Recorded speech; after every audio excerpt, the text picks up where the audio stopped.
Hi. In developing countries, especially in India, the prevalence of corruption makes it difficult for the victim and his family to rely on this system.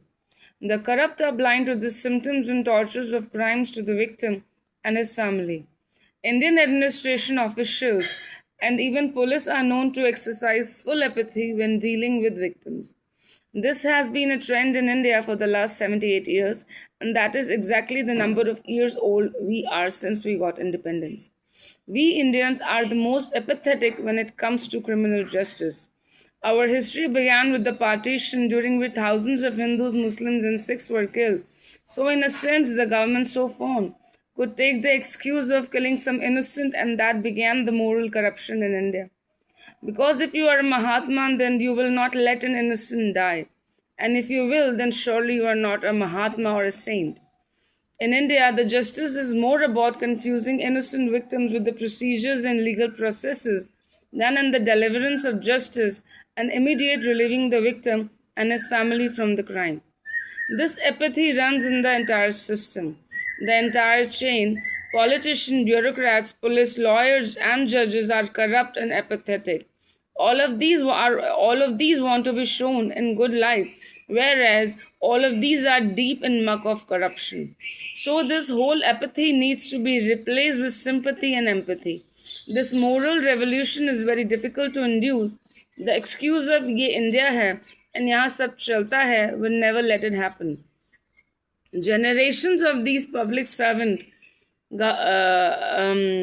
begin their career with these two statements. To change this mentality will require some accounting by civilians and national and international honest and intelligent people.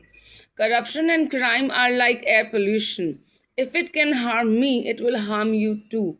So, to remove this air pollution called crime and corruption will require not only national and international wisdom and intervention. Justice is both personal and social issue. If procured at the personal level, it can create a good example for the society. But procedures, processes, and corruption in the system, especially in Indian context, can kill the victim more than the crime. So it will require the universal level of wisdom, intelligence, and effort to get this system corrected. India is now seeing a surge in educated, rich, and decent individuals who want to have happy families. But the Intelligence Department of India is not even interested in solving already occurred crimes, let alone prevention of crimes. They know the types of crimes, modus operandi of crimes, names of criminals, and the nexus that does not let justice happen.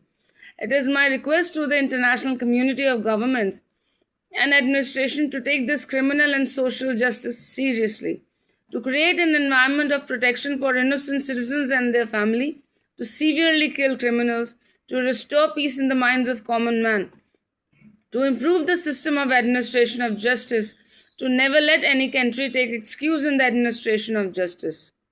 Thank you.